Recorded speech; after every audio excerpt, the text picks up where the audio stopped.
Hello brothers and sisters, welcome to the channel. The person that you're about to see gave this spectacular speech is Chris Hedges. Chris Hedges is an American journalist and he has written so many articles in regards to Donald Trump. And majority of the things that we are seeing today, he predicted them long time ago.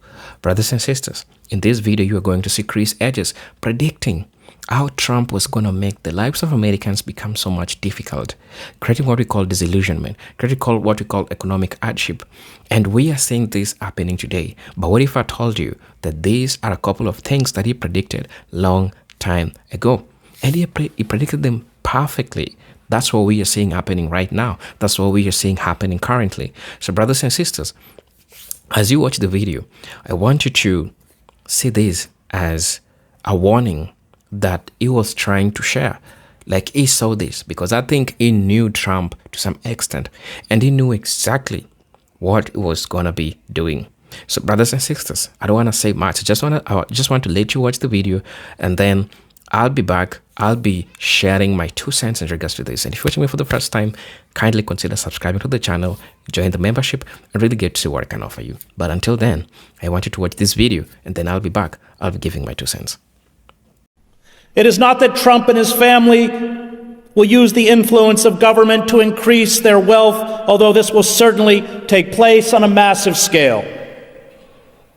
It is that hundreds of billions of federal dollars will be diverted into the hands of cronies, sleazy bankers, unethical financial firms, and scabrous hedge fund managers. Everything will, to use a business term, be harvested. The decaying pillars of the liberal state in America will be obliterated. At the same time, the militarization of America is being accelerated. The defense budget will be increased by 10% or $54 billion, although the United States already spends more than the defense budgets of the next 7 countries combined. The paramilitary forces of Immigration and Customs Enforcement, which will soon hire 10,000 more agents, and the Border Patrol, which will hire 5,000 more agents, along with Homeland Security, have all deputized local and state police to function as their auxiliaries. They will be flooded with cast-off military-issue equipment.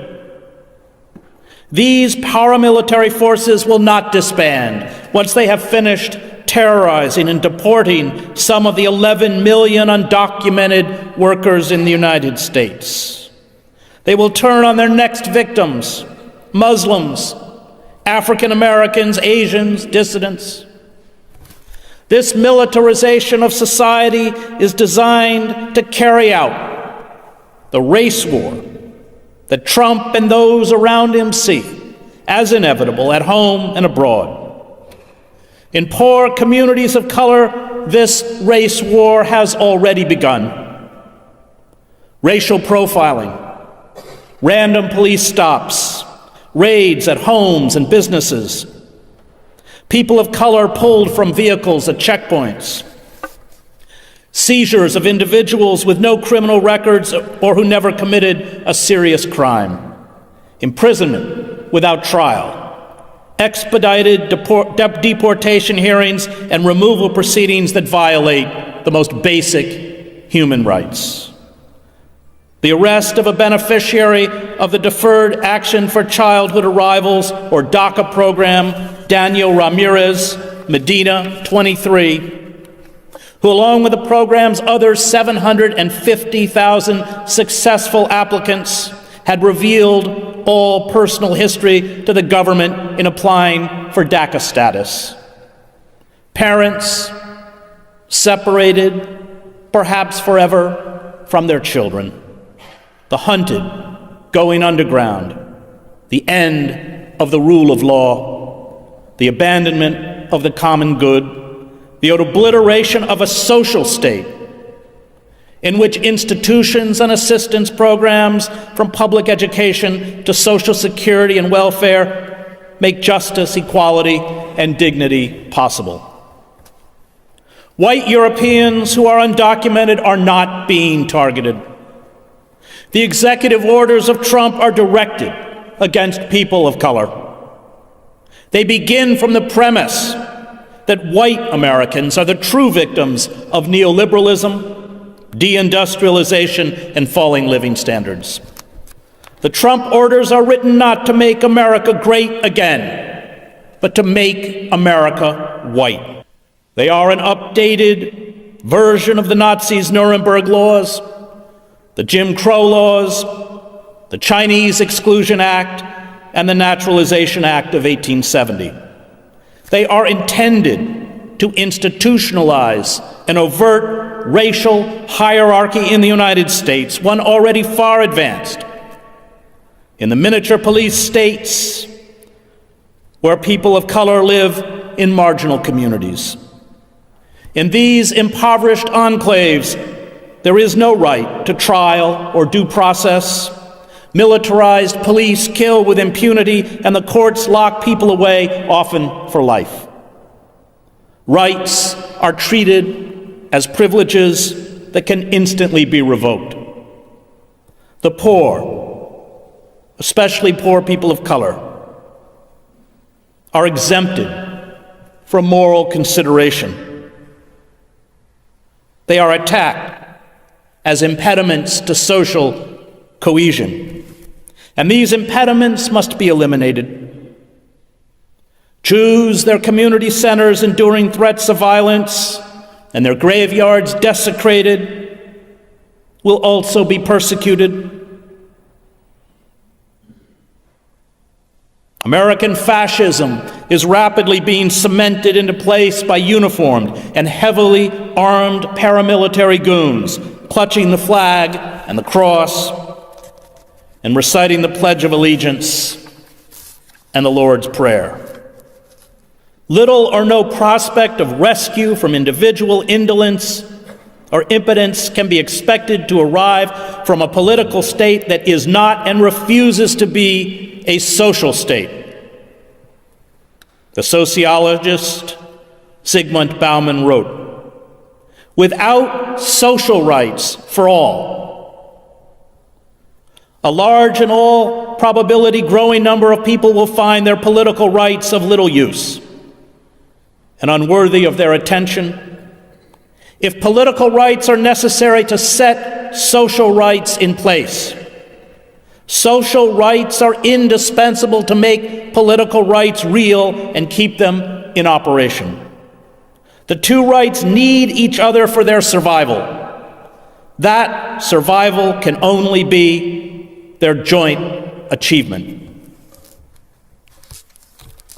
Presidential chief strategist Stephen Bannon, in his public comments and his films, such as Generation Zero, has embraced a historical determinism worthy of Karl Marx.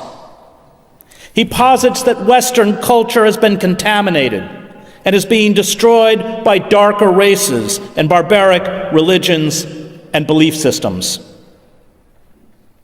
His conspiratorial view of history and society sees a global war between the white race and the lesser breeds of the earth as not only inevitable, but one that will reinvigorate and purify America.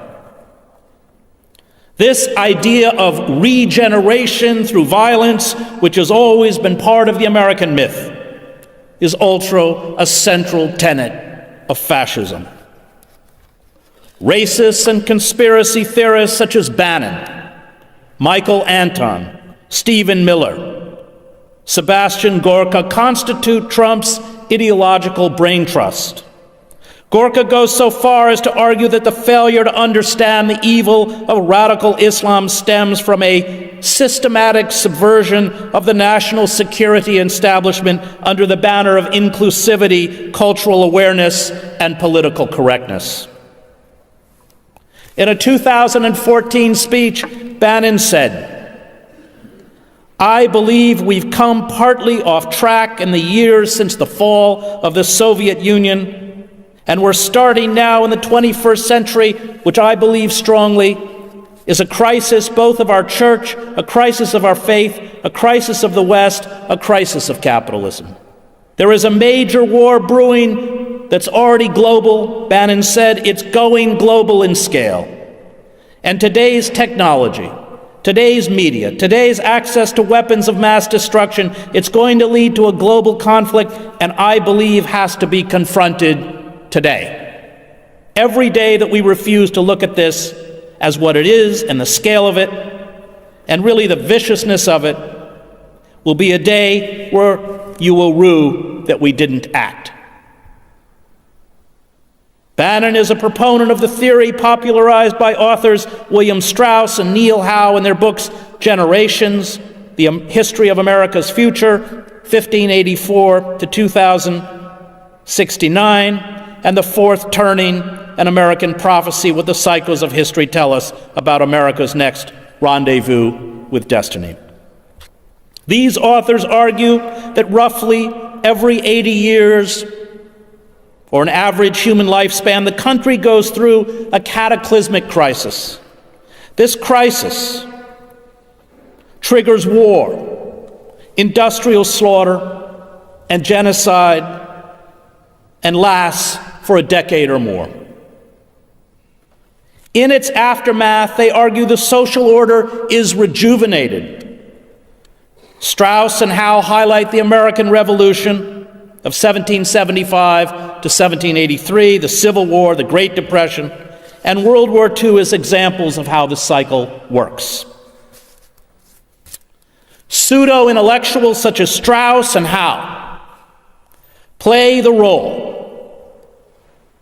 that Paul de Lagarde, Julius Langbaum, Arthur Muller, von den Broek, and Alfred Rosenberg played for the Nazi Party. They give an intellectual veneer to racist conspiracy theories, a perverted nationalism, a hatred for culture, and the lust for domination through violence. I share Bannon's distaste for corporate globalization, free trade agreements, the failure to put Wall Street bankers in jail, the bank bailouts and crony capitalism, and would even concede that Americans wallow in the moral swamp of a culture of narcissism. He is right when he attacks the two major political parties as the one party of Davos. But his solution to the purported crisis, total war by the white race to regain its ascendancy, is insane, as are the causes he cites. A New Deal that turned citizens into whining dependents, the permissiveness of the 1960s, the white guilt that made the country cater, in his words, irresponsibly to African Americans by giving them social service programs and undeserved mortgages that led to the 2008 financial meltdown. An intellectual and liberal class composed essentially of traitors who hate America, and, quote unquote, the new barbarity of jihadist Islamic fascism. Racism, misogyny, the inherent cruelty of capitalism and the crimes of empire, from Wounded Knee to Vietnam and Iraq, simply do not exist in Bannon's mystical nationalist worldview. He insists that the white, male, aristocratic elites who formed a republic that enslaved African Americans, exterminated Native Americans, denied the vote to women and white men without property, created, quote, a church and a civilization that really is the flower of mankind. And this is the myth he wants to recover. Now, it may be that the deep state, the shadowy world of the security and surveillance bureaucracy, the arms industry, Wall Street, Silicon Valley, and corporations that actually rule the country, disturbed by Trump's impulsivity, irrationality, and incompetence, will move to replace him. This was certainly the idea when the organs of internal security used a wiretap to discredit and remove Michael Flynn, And it is what is happening now with the leaks about the Attorney General's 2 meetings with the Russian ambassador.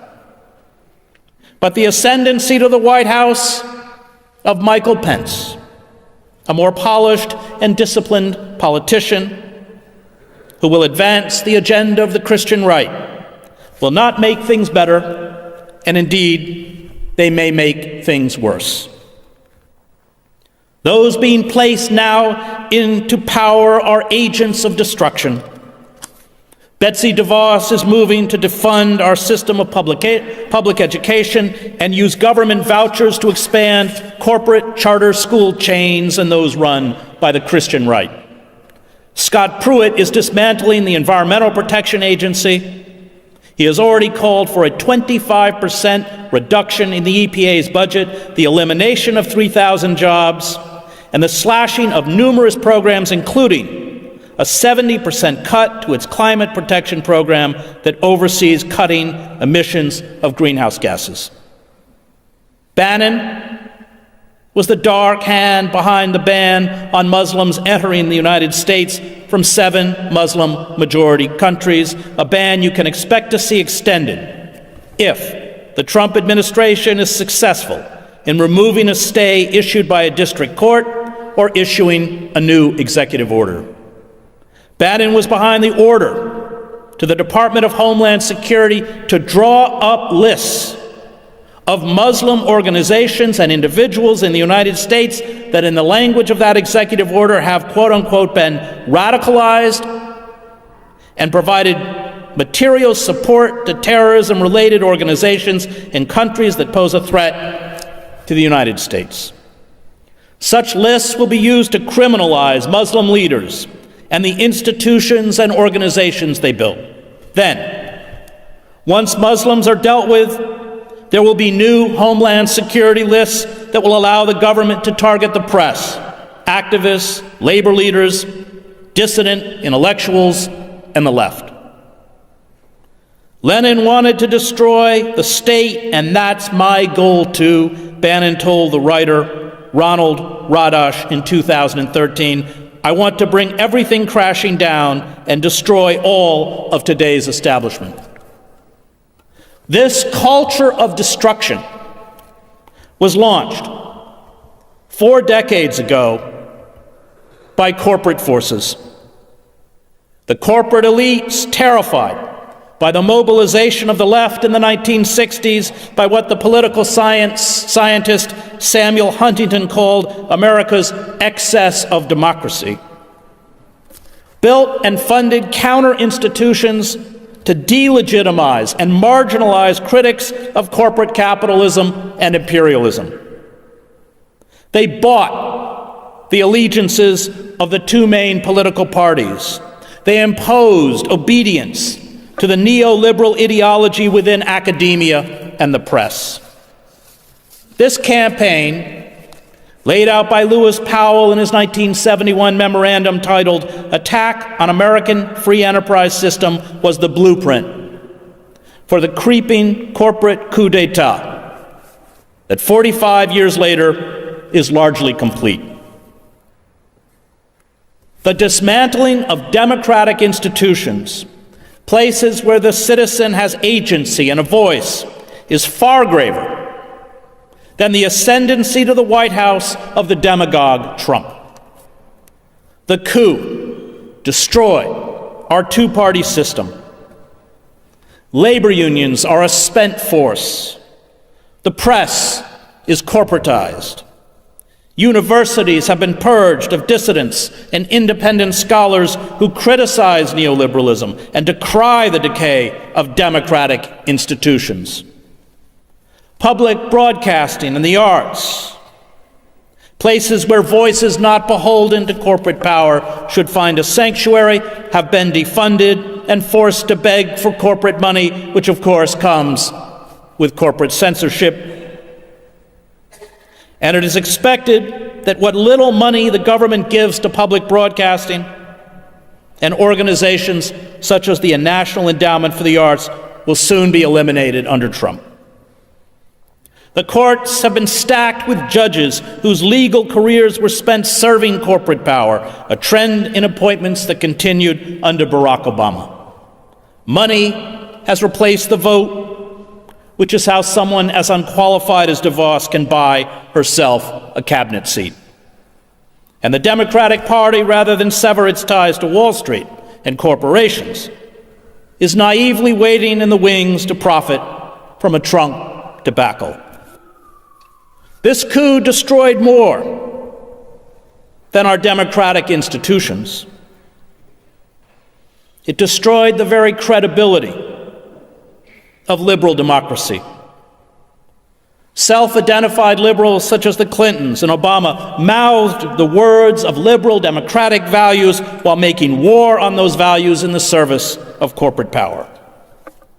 And the revolt we see rippling across the United States and much of the globe is a revolt not only against a corporate system that has betrayed workers, but also, for many, the ideas and values espoused by a bankrupt liberal class. This is very dangerous. The discrediting of liberal democracy will allow the radical right to cement into place in America and much of Europe and other parts of the globe a form of fascism. Presidential advisor Stephen Miller, an ardent white supremacist, in an interview on Face the Nation on CBS, was quite blunt about what to expect. We have a judiciary that has taken far too much power and become in many cases a supreme branch of government, he said. Our opponents, the media, and the whole world will soon see, as we begin to take further actions, that the powers of the president to protect our country are very substantial and will not be questioned. History may not repeat itself, but it echoes.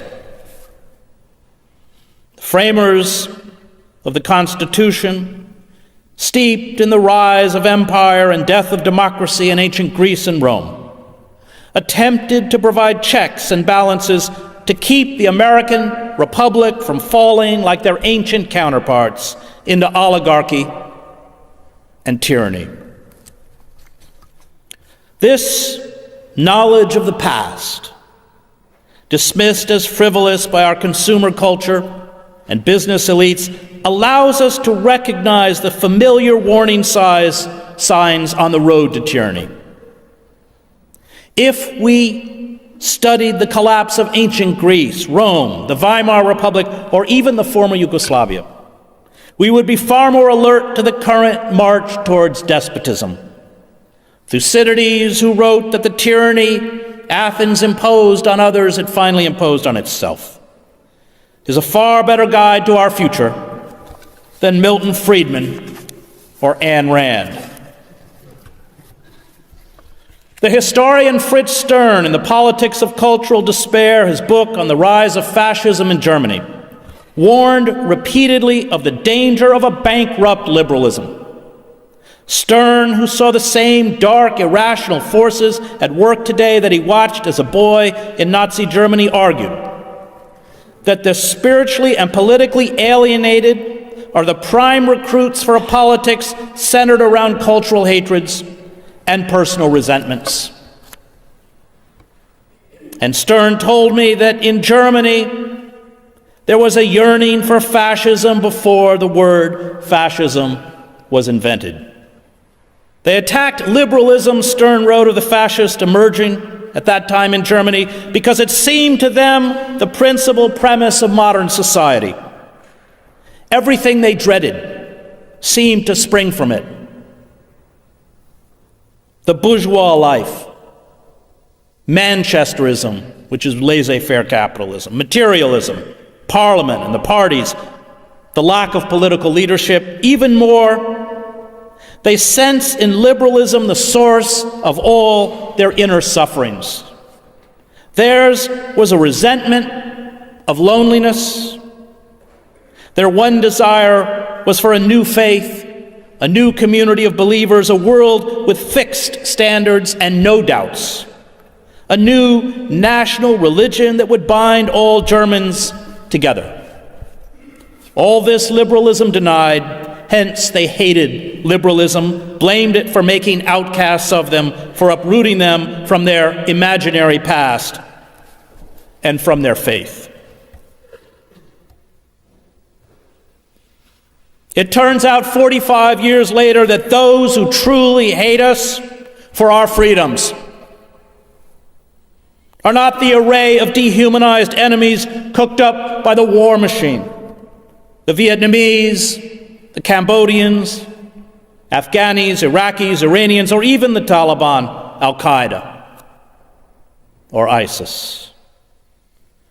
They are the financiers, bankers, politicians, public intellectuals and pundits, lawyers, journalists and business people, many cultivated in elite universities and business schools, who served, as Matt Taibbi says, as the guardians of the orthodoxy of neoliberalism and empire.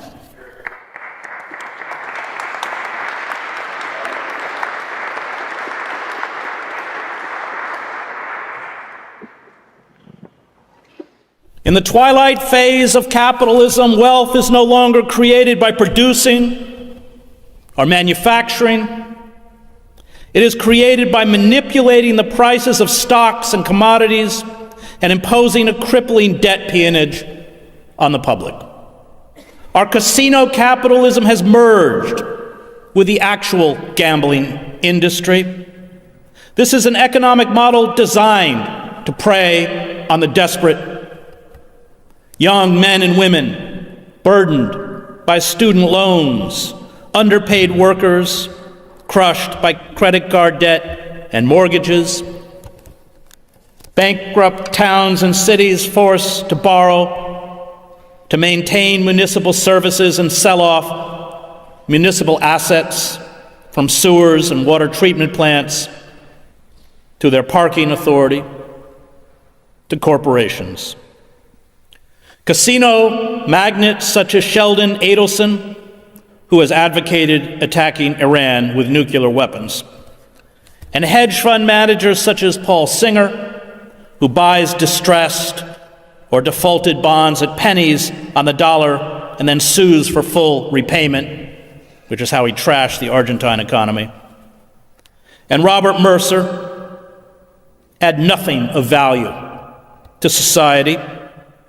They do not generate money, but instead redistribute it upwards to the 1%. They use lobbyists and campaign contributions to rewrite laws and regulations and build monopolies. And this is how the drug company Mylan in the United States raised the price of an EpiPen used to treat allergy reactions from $57 in 2007 to $500. They have given themselves the legal power to carry out a tax boycott, loot the treasury, close factories, send jobs overseas, and gut social service programs. These corporate mandarins are, if we speak in the language of God and country, traitors. They are parasites. Financial speculation in 17th century England was a crime. Speculators were hanged. The heads of most of today's banks and hedge fund managers and the executives of large corporations such as Walmart and Gap that run sweatshop death traps for impoverished workers overseas deserve prison far more than most of the poor students of color I teach within the prison system, people who never had a fair trial or a fair chance in life. When a tiny cabal seizes power, monarchist, communist, fascist, or corporate, it creates a mafia economy and a mafia state. Trump is not an anomaly. He is the grotesque visage of our collapsed democracy. Trump and his coterie of billionaires, generals, half-wits, Christian fascists, criminals, racists, and deviants. Hello, brothers and sisters. Welcome back to the channel. Now, Chris Hedges has been one of the most consistent critics of Donald Trump and of broader trends in American politics. Understand that it is important for us to see that many of Chris Hedges' statements and analysis are predictions rather than established facts. So, the following are the following predictions that we saw Chris Hedges did, and majority of them, I will say 90% of them, came to happen. First was he predicted the expansion of authoritarian power. That's exactly. Now, I just argue that Trump will continue expanding executive power by testing the limits of constitutional checks and balances. He warned that when leaders portray themselves as the only people capable of saving the nation, they often weaken independent institutions such as the courts, the Congress, inspector generals, and watchdog agencies. So, according to Hedges, this creates a political culture where loyalty to the leader becomes more important than loyalty to the democratic institutions. He believed that once these norms are weakened, future presidents, regardless of party, may inherit greater executive authority. The second prediction that he made was using fear and division as a political strategy. True.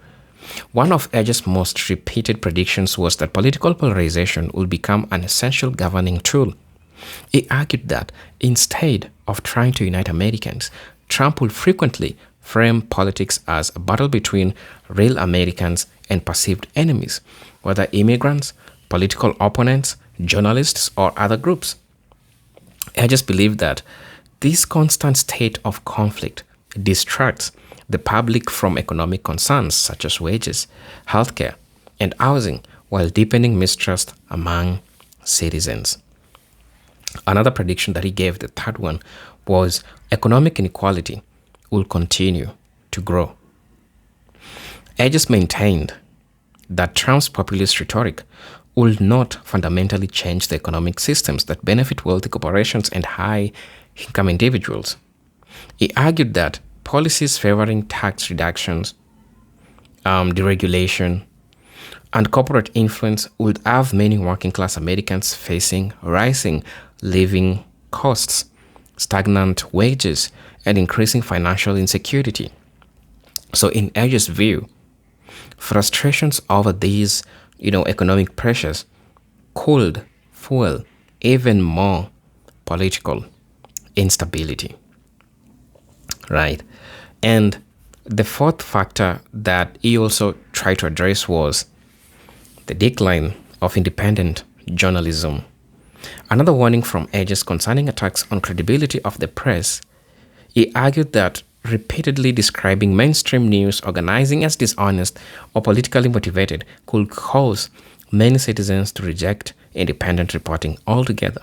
So Chris Hedges believed that when trust in factual reporting declines, misinformation spreads more easily, making it harder for the public to agree on basic facts and hold leaders accountable. The fifth that he also talked about is increasing military of domestic security. This is true. We have seen these instances happening. Now, Hedges warned that periods of political unrest could be used to justify expanding surveillance, policing powers, and the use of federal authority in domestic affairs. He also argued that government facing widespread social dissatisfaction often respond by increasing security measures rather than addressing the underlying causes of public anger. So his concerns was that this could gradually normalize stronger state power over public demonstrations and civil liberties. The sixth thing that he also talked about was the weakening of democratic norms. Rather than focusing only on laws, Hedges emphasizes the importance of unwritten democratic traditions, and he warned that repeated attacks on election processes, public institutions, and political opponents could reduce public confidence in democracy itself. So, according to Hedges, if citizens lose faith that elections and institutions are legitimate, political disputes become increasingly difficult to resolve peacefully. The seventh thing that he also predicted was growing social and economic despair. And we are definitely seeing this. And I think this should be one of the most prominent things that we are seeing that are happening currently. Now, Chris Hedges argued that America's deeper crisis was social rather than purely political.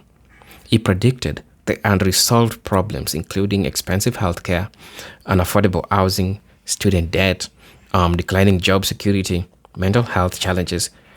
All these would continue affecting millions of Americans, regardless of political promises.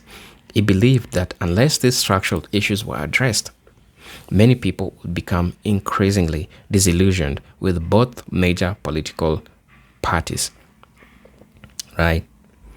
The eighth and the last one that he also predicted was a more divided and an unstable America. Let me explain.